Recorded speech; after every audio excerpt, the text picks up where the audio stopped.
நாடு முழுவதும் துக்கத்தில் இருக்கிறது. ஒவ்வொரு இந்திய மக்களினுடைய இதயங்களையும் உலுக்குகிற அளவுக்குள்ள ஒரு தீவிரவாத செயல் காஷ்மீரில் அரங்கேறியிருக்கிறது. மீடியாக்கள் அவரவர்கள் தங்களுடைய ரேட்டிங்கை, டிஆர்பியை கூட்டிக் கொள்வதற்காக சோசியல் மீடியாக்களும் பிரிண்ட் மீடியாக்களும் ஆதாரபூர்வமான அல்லது ஆதாரம் இல்லாத பல்வேறு தகவல்களை கொண்டு மக்களை மேலும் மேலும் நெருக்கடியான சூழலுக்கு தள்ளிக் கொண்டிருக்கிறார்கள். 2-3 தினங்களுக்கு முன்னால் காஷ்மீரில் உள்ள பெகல்காம் என்ற நகரத்தில் சுமார் ஒரு 5 கிலோமீட்டர் தொலைவில் இருக்கிற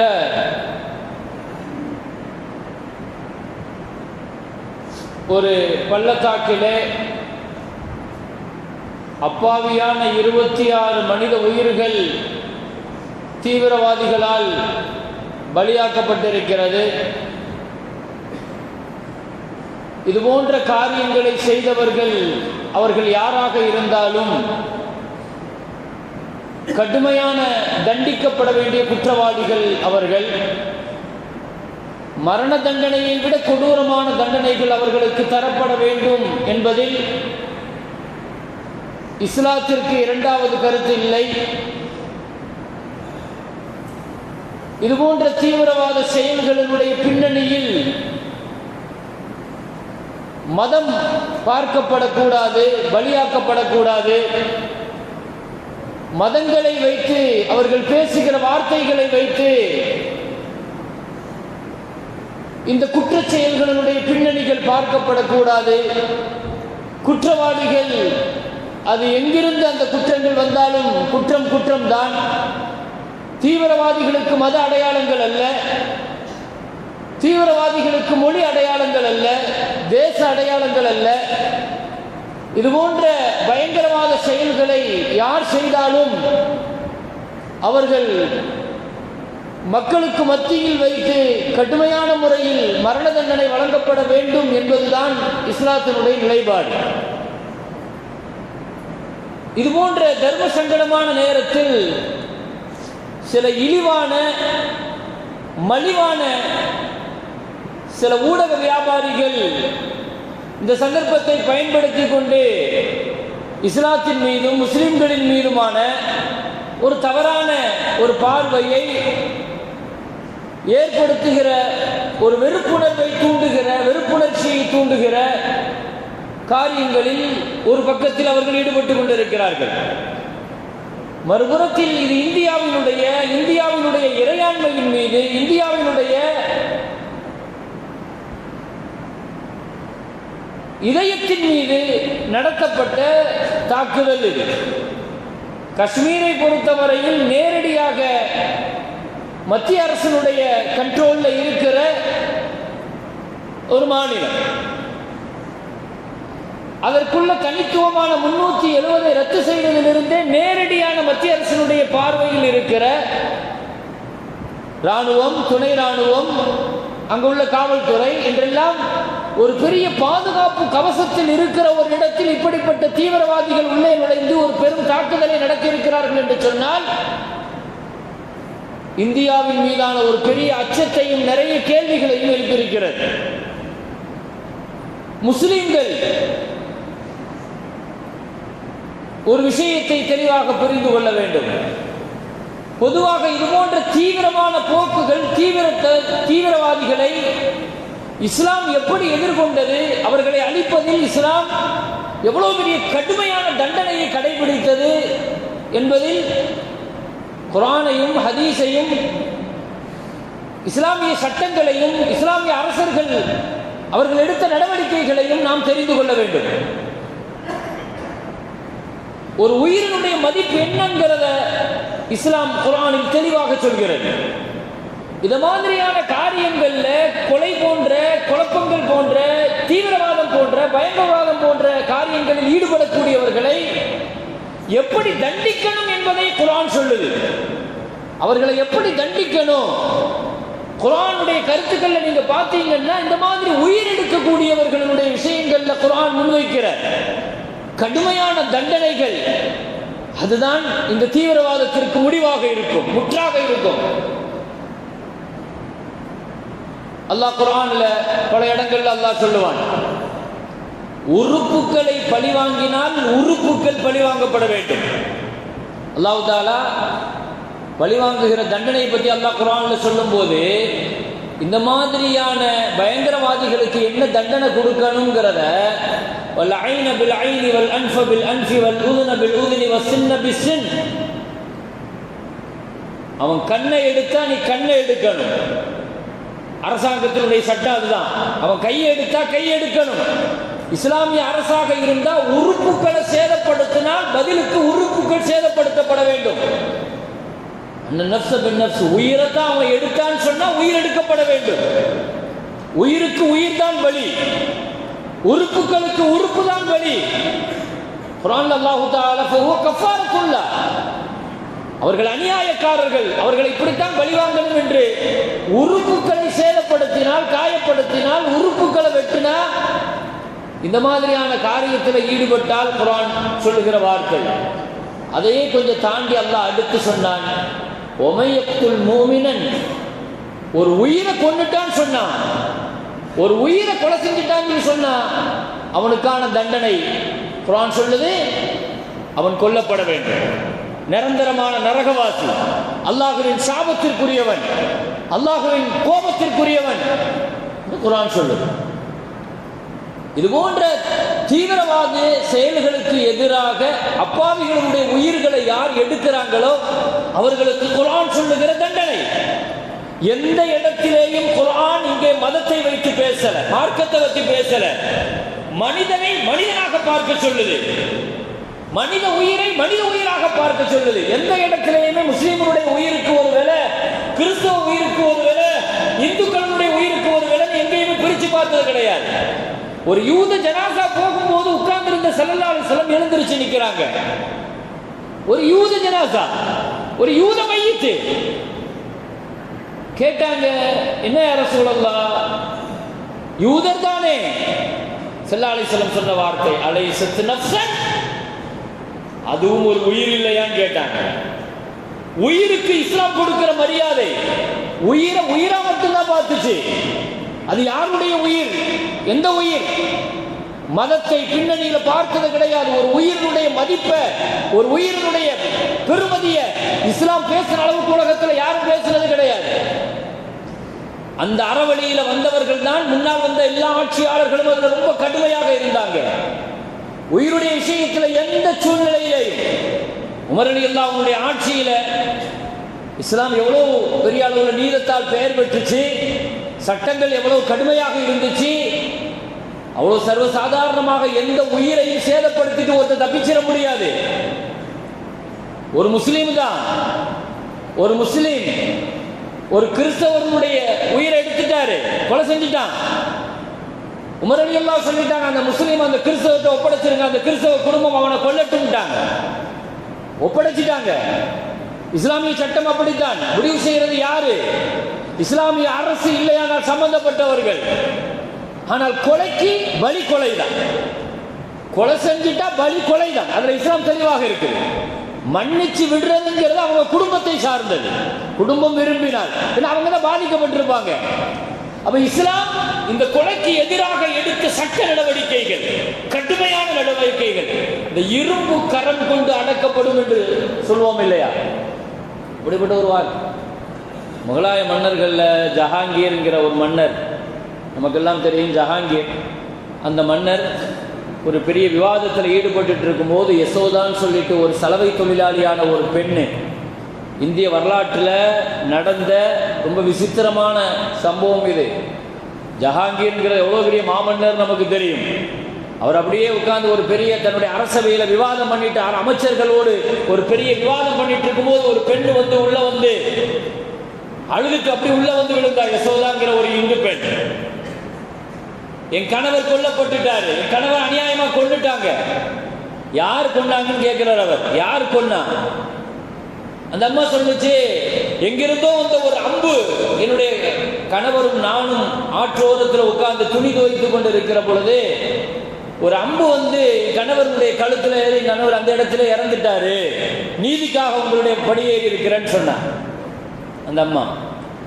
உடனே அரசர் ஜஹாங்கீர் சொன்னாரு, நீ இங்க வர வேண்டியது இல்லம்மா, நீ காவல்துறைக்கு போ, நீ முறையாக நீ கோர்ட்டுக்கு போ, நீ அங்க வழக்கு கொடு, முறையாக விசாரித்து தண்டிப்பார்கள், நீ அங்கதான் போகணும் அப்படின்னு சொன்னப்போ அந்த அம்மா சொல்லுச்சு, என் கணவரை கொன்ற அந்த அம்புல அரசனுடைய முத்திரை இருக்குது அப்படின்னு.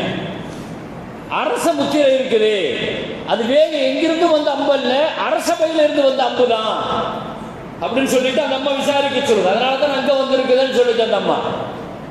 உடனே ஜஹாங்கீர் விசாரிக்கிறாரு, அரசபையில உடனே என்ன செய்யறாரு பார்க்கிறாங்க, மேலே இருந்து வேற யாரும் அல்ல, அம்பு விட்டது அவருடைய மனைவி நூர்ஜஹான். உடனே அந்த அம்மாவை கூப்பிட்டு விசாரிச்சாங்க. அவன் சொல்லிட்டு, ஆமா நான் தான், தெரிஞ்சு செய்யல, தெரியாம அப்படி நடந்து போச்சு. உடனே ஜஹாங்கீர் அவர் வழங்கின தீர்ப்பு சொன்னாரு, அதே அம்பை கொடுத்து சொன்னாரு, ஒன்ன விதவையாக்கின மாதிரி நீ இவ்வளவு விதவையாக்கிட. அவர் சொல்றார், இவ்வளவு விதவையாக்கின அர்த்தம் என் மேல நீ அம்பு எரிஞ்சிருக்கிறார். ஜஹாங்கீர் அந்த பெண்ணிடத்தில் அம்பை கொடுத்துட்டு, உன்னை எப்படி இந்த அம்மா உன்னை விதவையாக்கிட்டோ நான் மனைவி செஞ்ச குற்றத்திற்காக, ஏன்னா கொலைக்கு பலி கொலைதான், பெரிய அரசமையில இருக்கிறாரு நினைச்சிருந்தா அப்படி அல்ல. இஸ்லாம் இதுல ரொம்ப தெளிவாக இருக்குது. உலகத்தில் கொலையை, இது போன்ற குற்றங்களை எந்த ரூபத்தில் வந்தாலும் இஸ்லாம் அதை ஏற்காது. இது போன்ற தீவிரவாத செயல்களுக்கு கடுமையாக தண்டனை கொடுக்கணும். குர்ஆன் சொல்லுது, வலா தஅகுதுகும் பிஹிமா ரஃபா, நீங்க அந்த குற்றவாளிகள் விஷயத்தில் இரக்கம் காட்டக்கூடாது, அவர்களை தண்டிக்கிற பொழுது கூட பொதுவெளியில் வச்சு தண்டிக்கணும். 6 பேர்கள் என்று சொல்கிறார்கள். இந்த குற்ற பின்னணியில் எத்தனை பேர்? 26 பேர்கள் கொல்லப்பட்டார்கள். இதற்கு காரணம் 6 பேர்களோ அல்லது 60 பேரோ அல்லது எத்தனை பேர்கள் இருந்தாலும் பாதிக்கப்பட்ட இந்த குடும்பத்தினர்கள் முன்னால் இவர்கள் கொல்லப்பட வேண்டும். அதுதான் இஸ்லாத்தினுடைய தண்டனை. இஸ்லாம் இது போன்ற கொலைகளுக்கு கொடுத்த கடுமையான தண்டனை. ஒரு உயிரினுடைய மதிப்பு என்ன? உயிரினுடைய மதிப்பு கடைசியில் அந்த அம்மா மன்னிச்சு விட்டுச்சுங்கிறது வேறு விஷயம். இஸ்லாத்தினுடைய வரலாறுகள், அரசர்களாக இருக்கட்டும், சஹாபாக்களாக இருக்கட்டும், ஹலீஃபாக்களாக இருக்கட்டும், கொலை, குர்ஆன் அதற்கு கடுமையான வார்த்தையை பயன்படுத்துகிறது. கொலை போன்ற விஷயங்களுக்கு இஸ்லாம் எந்த சூழ்நிலையிலையும் தீவிரவாதத்தையோ பயங்கரவாதத்தையோ அது ஒரு இஸ்லாமிய மார்க்கத்தோடு சேர்த்து எந்த சூழ்நிலையிலையும் பேச முடியாது. என்ன துரதிர்ஷ்டவசமாக உலகத்தில் எந்த தப்பு செஞ்சாலும் எந்த தவறு நடந்தாலும் அது அவனுடைய தனிப்பட்ட விஷயமாக பார்க்கப்படுது. ஆனால் முஸ்லிம்கள் மாத்திரம்தான் மதத்தோடு பின்னணியில் பார்க்கப்படுகிறார்கள். குற்றவாளிகள் அவர்கள் குற்றவாளிகளாக பார்க்கப்பட வேண்டும். எனவே குர்ஆன் முன்வைக்கிற குற்றவாளிகளுக்கு எதிராக, பயங்கரவாதிகளுக்கு எதிராக குர்ஆன் முன்வைக்கிற கடுமையான தண்டனை குர்ஆன் சொல்லுது. சூரத்து மாயிதாங்கிற சூறால் அல்லாஹ் தஆலா சொல்றான், தீவிரவாத செயல்களில் ஈடுபடக்கூடியவர்களுக்கு 4 கடுமையான தண்டனைகள் கொடுக்கப்பட வேண்டும் என்று குர்ஆன் சொல்லுது. கடுமையான 4 தண்டனைகள். அல்லாஹ் இதை சொல்றதுக்கு முந்தின ஆயத்தில் அல்லாஹ் என்ன சொல்வான் தெரியுமா? மன் கத்தல நஃப்ஸன் பிகைரி நஃப்ஸின் அவ் ஃபஸாதின் ஃபில் அர்த், பூமியில தீவிரவாதம் செய்து எவன் ஒரு உயிரை கொலை செய்கிறானோ அவன் மனித சமூகத்தையே கொலை செய்த அச்சுறுத்தலுக்குரியவன், மனித சமூகத்தையே கொலை செஞ்சவன். உமன் அஹ்யாஹா ஃபகஅன்னமா அஹ்யன்னாஸ ஜமீஆ, ஒரு உயிரை அவன் காப்பாற்றி கொடுத்தானோ அவன் மனித சமூகத்தையே காப்பாற்றி கொடுத்தான் என்று அல்லாஹ் தஆலா சொல்றான். இன்றைக்கு சூழ்ச்சிகள் முறியடிக்கப்பட்டிருக்கிறது. இப்படி ஒன்று நடந்து போச்சு என்று சொன்னவுடன் உடனே மீடியாக்கள் எல்லாம் அறிந்து கட்டிக்கொண்டு முஸ்லிம்களின் மீது வளமை போல தீவிரவாத முஸ்லிம்கள் தான் காரணம், இஸ்லாம் தான் காரணம், களிமா சொல்லுன்னு சொன்னா இல்ல அவங்களுடைய ஆடை அவிழ்த்து பார்த்துட்டு கொலை செஞ்சாங்க, நீ களிமா சொல்லு இல்ல குர்ஆனுடைய, இப்படி எல்லாம் பரப்பி விட்டார்கள் நிறைய மீடியாக்கள்ல. அல்ஹம்துலில்லாஹ், அல்லாஹ் தஆலா அந்த சூழ்ச்சியை முறியடித்தான். அங்கிருந்து பாதிக்கப்பட்டு தன்னுடைய குடும்பத்தில் உள்ள இழந்து வந்த அந்த சுற்றுலாவுக்கு போயிட்டு வந்த அந்த பெண்கள் கொடுத்த பேட்டி, எங்களை முஸ்லீம்கள் எப்படியெல்லாம் பாதுகாத்து காப்பாற்றி எங்கள் ஊருக்கு அனுப்பி வச்சாங்கன்னு சொல்லிட்டு முஸ்லீம்களை பற்றியும் அங்கே காஷ்மீர் மக்களினுடைய அந்த தியாகங்களை பற்றியும் அதற்காக உயிர் கொடுத்த அந்த குதிரை வீரர் ஷஹீதை பற்றியெல்லாம் நிறைய சொன்ன பொழுதுதான் மீடியாக்களினுடைய பார்வை மாறியது, பொதுமக்களினுடைய பார்வை மாறியது. எனவே ஒரு தவறு நடக்கிறது என்று சொன்னவுடன் உடனே முஸ்லீம்கள் பலியாக்கப்படுகிற இந்த இஸ்லாமோபோபியோ இது தொடர்ந்து வெறுப்பு பிரச்சாரம் விதைக்கப்பட்டு கொண்டே இருக்கிறது. முஸ்லீம்களுக்கு எதிரான வெறுப்பு பிரச்சாரம் விதைக்கப்பட்டு கொண்டே இருக்கிறது. எந்த சூழ்நிலையிலேயும் ஒரு முஸ்லீம் இன்னொரு முஸ்லீம் அல்ல, ஒரு மனிதனை உயிரெடுப்பதற்கு இஸ்லாம் எந்த இடத்திலேயும் அதற்கான ஒரு சின்ன இசைவு கூட கொடுத்ததில்லை. ஒரு நான் முஸ்லீமுக்கு எவன் அநியாயம் பண்றானோ, இல்ல அவனுடைய சொத்தை எவன் பிடுங்குறானோ, அல்லது எவன் கொலை செய்யறானோ, அவன் சொர்க்கத்தினுடைய வாடையை கூட உணர மாட்டான் என்று சொன்ன ஸல்லல்லாஹு அலைஹி வஸல்லம் சொன்னாங்க. நாளைக்கு அவன் சார்பாக நான் வக்கீலாக வந்து நிற்பேன் நாங்கள் ஸல்லல்லாஹு அலைஹி வஸல்லம். ஒரு நான் முஸ்லீம் அல்லாத ஒருவருடைய உயிரை காப்பாற்றுறதுக்கு அவன் உலகத்தில் பாதிக்கப்பட்டான்னா அவன் சார்பாக வாதாடுவதற்கு அல்லாஹ்ட்ட வக்கீலா நான் வந்து நிற்பேங்கிறாங்க ஸல்லல்லாஹு அலைஹி வஸல்லம். அந்த உயிரினுடைய மதிப்பு என்ன? குர்ஆன் சொல்லுது. எனவே உயிர் தான். அதை பலியாக்குவதற்கு யார் செயல்பட்டாலும், தீவிரவாதத்தில் ஈடுபட்டாலும், பயங்கரவாதத்தில் ஈடுபட்டாலும் அதற்கு இஸ்லாம் கொடுக்கிற 4 தண்டனை. குர்ஆன்ல அல்லாஹ் சொல்லுவான், இன்னமா ஜஸாஉல் லதீன யுஹாரிபூன அல்லாஹ் வ ரசூலஹு வ யஸ்அஊன ஃபில் அர்தி ஃபஸாதா. பூமியில தீவிரவாதம் பண்ணி இந்த காரியத்தை செய்கிற, கொலை செய்கிற இவர்கள் ஐயுகத்தலு, கொல்லப்படணும். அல்லாஹ் சொல்றான். இஸ்லாமிய சட்டம் அதுதான். அவங்களை கொல்லுங்கிற அல்லாஹ். அவர்கள் கொல்லப்பட வேண்டும். அவ் யுஸல்லபு, அல்லது அவர்கள் சிலுவையில் அறையப்பட வேண்டும். வித்தியாசமான தண்டனைகளை எல்லாம் அல்லாஹ் குர்ஆன்ல சொல்றான். என்ன, இவன் வெறுமனே கொலையை மட்டும் செய்யல, பூமியில ஒரு பெரிய பயங்கரவாதத்தையும் தீவிரவாதத்தையும் செஞ்சு ஒரு பெரிய சமூகத்திற்கு, மனித சமூகத்திற்கு அச்சுறுத்தலை கொடுத்திருக்கிறான். மனித சமுதாயம் ஸல்லல்லாஹு அலைஹி வஸல்லம் சொன்னாங்க, மனிதனை பயமுறுத்துற ஆயுதம் தாங்கிகள் அல்லாஹ்வின் சாபத்திற்குரியவர்கள். ஒரு ஆயுதத்தை வச்சு மனுஷத்தை மிரட்டுறான்னு சொன்ன, மிரட்டினாலே அவன் அல்லாஹ்வுடைய சாபத்தை பெறான்னாங்க. நியாயமா கொண்ட அந்த குறித்து குர்ஆன்ல அல்லாஹ் சொல்றான், அவர்கள் கொல்லப்படணும். அவ் யுஸல்லபு, சிலுவையில் அறையப்பட வேண்டும். அவ் துகத்தா ஐதீஹிம் அர்ஜுலஹும் மின் ஹிலாஃப், மாறு கால் மாறு கை வெட்டப்படணும் அல்லாஹ் சொல்றான். அவ் துகத்தா ஐதீஹிம் அர்ஜுலஹும் மின் ஹிலாஃப், கை காலை வெட்டி போடுங்கிற அல்லாஹ் தஆலா. அவ் யுன்ஃபம் மினல் அர்த், நாடு கடத்தப்பட வேண்டும். 4 தண்டனை அல்லாஹ் சொல்றான். ஒன்னு கொல்லுங்க, எந்தெந்த சூழ்நிலைக்கு தகுந்த மாதிரி, அந்தந்த நாடுகளுக்கு தகுந்த மாதிரி, சட்டத்துக்கு தகுந்த மாதிரி நீங்க இந்த 4 தண்டனைகளை எந்த தண்டனையை வேணாலும் எடுங்கிறான் அல்லாஹ். நபிகள் நாயகம் ஸல்லல்லாஹு அலைஹி வஸல்லம் ஒரு பெரிய கும்பல் வந்தாங்க, ஒக்கல் உரைனான்னு சொல்லிட்டு ஒரு கூட்டம். இந்த ஆயத்து இறங்கினுடைய பின்னணி அதுதான். ஒக்கல் உரைனான்னு சொல்லிட்டு ஒரு கூட்டம் வந்தாங்க. வந்து ரசூலுல்லாஹ்ட்ட வந்து அப்படி பேசிட்டு இது பண்ணிட்டு, நாங்கள் நோயாளியாக இருக்கோம், கொஞ்சம் மருத்துவங்கிற மாதிரி வந்தாங்க. நபி ஸல்லல்லாஹு அலைஹி வஸல்லம் சில ஒட்டகங்களையும் ஒட்டக மேய்ப்பாளர்களையும் அவங்களோட அனுப்பி வச்சு, ஒட்டகத்தினுடைய பாலை குடிங்க, நோய் சரியாயிடும் அப்படின்னு சொல்லிட்டு கூட்டத்தை அனுப்பி வச்சாங்க. இவனுக்கு போற வழியில் என்ன செஞ்சுட்டாங்க, இந்த ஒட்டகத்தினுடைய மேய்ப்பாளர்களை எல்லாம் கொலை செஞ்சுட்டாங்க. போற வழியில ஒரு பள்ளத்தாக்கில் வச்சு கொலை செஞ்சுட்டு ஒட்டகத்தை திருடிக்கு போயிட்டாங்க, கொள்ளையடிச்சுட்டு போயிட்டாங்க. வந்த ஒரு கூட்டம். நபி ஸல்லல்லாஹு அலைஹி வஸல்லம் ஒட்டக மேய்ப்பாளர்களை கொலை செஞ்சுட்டாங்கன்னு தெரிஞ்ச உடனே அவங்களை எங்க இருந்தாலும் பிடிச்சிட்டு வாங்கன்னு சொன்னாங்க. வித்தியாசமான தண்டனை. இப்படி ஒரு மோசமான ஒரு கொலை அரங்கேற்றி இருக்கு. அவங்களுக்கு ரசூலுல்லாஹ் கொடுத்த தண்டனையை பாருங்க. ஸல்லல்லாஹு அலைஹி வஸல்லம் இரக்கமுள்ளவர்கள் தான். எவ்வளவு தூரத்திற்கு ஸல்லல்லாஹு அலைஹி வஸல்லத்தினுடைய இரக்கம். ஏன்னா நான் சொன்ன மாதிரி உயிர் பலி, உயிர் மீது இஸ்லாம் வைத்திருக்கிற மதிப்பு என்ன, கண்ணியம் என்ன. ஒரு பிரெஞ்சு புரட்சி நடந்துச்சு, ஒரு கம்யூனிச புரட்சி நடந்துச்சு, முதல் உலகப் போர், 2ஆம் உலகப் போர், எத்தனை உயிரின பலியாக்கப்பட்டுச்சு? 25 லட்சம் பேர். இன்னொரு போரில் 40 லட்சம் பேர்.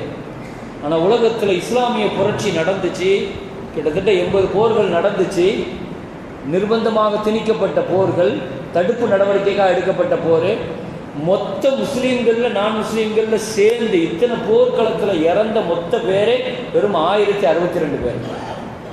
1062 பேர் எங்கே இருக்குது? 40 லட்சம் பேர் எங்கெங்க இருக்குது? அப்போ இஸ்லாம் இத்தனை போர்க்களங்களை சந்திச்சாலும் கூட ஒரு உயிர் கூட அது எடுக்கப்படுறதுல ரொம்ப கவனமாக இருக்கும். அவ்வளவு தூரம் உயிரின் மீது இஸ்லாம் மதிப்பு வச்சிருக்குது. எனவே அந்த உயிர் மீதான அச்சுறுத்தலை ஏற்படுத்தின ஒரு பெரிய கூட்டம் கொலை செஞ்சுட்டு போயிட்டாங்க. ஸல்லல்லாஹு அலைஹி வஸல்லம் பிடிக்க சொன்னாங்க, கைது செய்யப்பட்டார்கள். கைது செய்யப்பட்டு மதீனாவுக்கு கொண்டு வரப்பட்ட உடனே ஸல்லல்லாஹு அலைஹி வஸல்லம் கொடுத்த தண்டனை என்ன தெரியுமா? கை காலை வெட்டுங்கன்னா, அத்தனை பேருடைய கை காலை வெட்டுங்கன்னா, கை கால்கள் வெட்டப்பட்டுச்சு. அவங்களுடைய கண்களை தோண்டி எடுங்கன்னா, வித்தியாசமான தண்டனையாக நாம் பார்க்கிறோம். எந்த ரசூல் ஸல்லல்லாஹு அலைஹி வஸல்லம் இரக்கமே உருவான ரஹ்மத்துல் ஆலமீன் ஸல்லல்லாஹு அலைஹி வஸல்லம் தாம் வீட்டுக்கு ஒட்டகத்துக்கு பால் கறக்கும் போது கூட, யார் பால் கறக்குறீங்கன்னு கேட்டப்போ ஒருத்தர் எழுந்திருச்சார் அந்த வேலைக்கு. ஸல்லல்லாஹு அலைஹி வஸல்லம் மா இஸ்முக, உங்க பேர் என்னன்னு கேட்டாங்க. அவர் சொன்னார் ஹர்பு, போர் அப்படின்னார். போர் அப்படின்னார். இப்படிலாம் பேர் வைப்பாங்க அரபிகள். போரா, நீங்க வாண்ட கறக்க வாண்ட, நீங்க உட்காருங்கன்ட்டாங்க ஸல்லல்லாஹு அலைஹி வஸல்லம். பேருக்கு கூட அந்த மாதிரி போருங்கிற வார்த்தை வந்து சின்ன ஸல்லல்லாஹு அலைஹி வஸல்லம் அவர்களை தவிர்க்கிறாங்க. தனக்கு பேர குழந்தை பிறந்திருக்குன்னு சொன்ன உடனே அலி ரலியல்லாஹு வீட்டுக்கு வந்தாங்க, ஃபாத்திமா நாய் வீட்டுக்கு. பிள்ளைக்கு பேர் வச்சுட்டீங்களான்னு கேட்டாங்க. அலி ரலியல்லாஹு பேர் வச்சுட்டேன். என்ன பேர் வச்சீங்கன்னு? ஹர்புன்னு வச்சிருக்கேன், போர்னு வச்சிருக்கேன். போர். ஸல்லல்லாஹு அலைஹி வஸல்லம் சொன்னாங்க, ஹர்பெல்லாம் வாழ்ந்தேன், என் பிள்ளைக்கு பேர் நான் வைக்கிறேன்னு சொல்லிட்டு ஹசன் அப்படின்னு சொல்லி ஸல்லல்லாஹு அலைஹி வஸல்லம் பேர் வச்சாங்க. அலி ரலியல்லாஹு போருங்கிறதுல ஒரு வார்த்தை அவருக்கு விருப்பம் என்ன, அபுல் ஹர்ப், போரின் தந்தை அப்படின்னு சொல்லி சொல்லப்படுங்கிறதுனால அப்படி விரும்பினாங்க. அடுத்து ரெண்டாவது பிள்ளை பிறந்துச்சு, ஸல்லல்லாஹு அலைஹி வஸல்லம் வந்தாங்க, பேர் வச்சுட்டீங்களா? அலி ரலியல்லாஹு சொன்னாங்க, பேர் வச்சுட்டேன். என்ன பேர் வச்சிங்க? ஹர்புன்னு தான் வச்சிருக்கேன். அதே பேரை மறுபடியும் சொன்னார். அலி ரலியல்லாஹுக்கு எப்படியாவது அந்த பேரை வச்சிடணும், ஹர்புங்கிற பேர். ஸல்லல்லாஹு அலைஹி சொன்னாங்க, என் பிள்ளைக்கு ஹர்பு பேரை நான் எடுக்கிறேன், ஹுசைன் வைக்கிறேன் அப்படின்னாங்க. ஹசன்கிற பேர் ரசூலுல்லாஹ் வச்சாங்க, ஹுசைன்கிற பேர் ரசூலுல்லாஹ் வச்சாங்க. மூணாவது ஒரு பிள்ளை பிறந்துச்சு, அதுக்கு பேர் அப்படித்தான் வச்சார் அலி ரலியல்லாஹு. ஸல்லல்லாஹு அலைஹி வஸல்லம் பேரை மாத்திட்டு முஹசின் வச்சாங்க. ஹசன், ஹுசைன், முஹசின். அந்த முஹசின்ங்கிறவர் சின்ன வயசுல இறந்து போயிட்டார். அதனால ஹசன், ஹுசைன் ரெண்டு பேரும் தான் நமக்கு பிரபலியமாக நமக்கு தெரியும். இப்போ ஒரு பேருக்கு கூட ஸல்லல்லாஹு அலைஹி வஸல்லம் போர், கடுமை, பயங்கரம், கஷ்டம் இந்த மாதிரி விரும்ப மாட்டாங்க ஸல்லல்லாஹு அலைஹி வஸல்லம். அப்படிப்பட்ட ரஹ்மத்துல் ஆலமீன் ஸல்லல்லாஹு அலைஹி வஸல்லம் இப்படி ஒரு கொலையை செஞ்சிட்டாங்க ஒரு கூட்டத்தைன்னு சொன்ன உடனே அவங்கள கொண்டு வந்து கையை காலை வெட்டி கண்ணை தோண்டி கடுமையான வெயிலில் அவனை போடுங்கன்னா அத்தனை பேரை. அப்படியே மருந்து கூட வைக்காதீங்க, அப்படியே துடிச்சு சாகணும்னா ஸல்லல்லாஹு அலைஹி வஸல்லம். அவன் செஞ்ச குற்றம் அப்படி அவ்வளவு கடுமையா. குர்ஆனுடைய வார்த்தை, அவனை மார்கால் மார்கை வாங்குன்னு சொல்லுது. கைகால் அவனை எடு, அவனை சிலுவையில் அற, அவனை கொல்லு, தேவைப்பட்டால் நாடு கடத்து. இஸ்லாம் சொல்லுகிற கடுமையான தண்டனை. தாலிக ஹிஸி. எப்படியெல்லாம் துன்யாவில் அவனை கேவலப்படுத்த முடியுமோ கேவலப்படுத்து. அல்லாஹ் சொன்ன உலகம் ஃபில் ஆகிரத்தி அதாபுன் அலீம், ஆகிரத்தில் நான் பார்த்துக்கிறேன்ட்டாங்க. ஆகிரத்தில் நான் கடுமையான தண்டனை நான் கொடுத்துக்கிறேன். துன்யாவில் அவனை விட்டுறாதீங்க, துன்யாவில் அவன் தண்டிக்கப்படணும். அவ்வளவு தூரம் இஸ்லாம் தீவிரவாதத்திற்கு எதிராக பிரகடனம் செய்த மார்க்கம், பயங்கரவாதத்திற்கு எதிராக பிரகடனம் செய்த மார்க்கம் இஸ்லாம். எனவே இஸ்லாத்தினுடைய இது போன்ற ஆயத்துக்களை, சட்டங்களை, இஸ்லாத்தினுடைய அறநெறிகளை சோசியல் மீடியாக்கள் இந்த மாதிரி நேரங்களில் நாம் நிறைய கொண்டு போகணும். இஸ்லாத்தினுடைய சட்டங்கள், ஒரு உயிரினுடைய மதிப்பு என்ன, இஸ்லாம் அதை எப்படி பார்க்குது, மத பின்னணியில் பார்க்கல. குற்றம் யார் செய்தாலும் குற்றம்தான், பயங்கரவாதம் யார் செய்தாலும் பயங்கரவாதம் தான். எனவே இது போன்ற சட்டங்களை முஸ்லீம்கள் தெரிந்து கொண்டு சமகாலத்தில் முஸ்லீம்களின் மீது வைக்கப்படுகிற இது போன்ற குற்ற உணர்ச்சியான விமர்சனங்களிலிருந்து முஸ்லீம்கள் வெளியே வர வேண்டும் என்று சொன்னால், இது போன்ற நடவடிக்கைகளுக்கு எதிராக இஸ்லாம் முன்வைத்த பல்வேறு செய்திகளை சமூகத்திற்கு கொண்டு வர வேண்டிய காலத்தை கண்டார். எனவே கண்ணியமிக்க மேலான பெருமக்களை, எல்லாம் வல்ல ரப்புல் ஆலமீன் அல்லாஹு தஆலா அநியாயமாக அப்பாவியாக இங்கே 26 குடும்பங்கள் ஒரு பெரும் சோகத்தில் ஆழ்ந்திருக்கிறது. எல்லாம் வல்ல ரப்புல் ஆலமீன் அந்த மக்களுக்கு அல்லாஹு தஆலா சிறந்த பகரத்தையும் அவர்களுக்கு நல்ல ஆறுதலையும் அல்லாஹு தஆலா அவர்களுக்கு வழங்கி அருள் புரிவானாக. ஆகிரு தஅவானா அல்ஹம்துலில்லாஹி ரப்பில் ஆலமீன். அஸ்ஸலாமு அலைக்கும் வரஹ்மத்துல்லாஹி.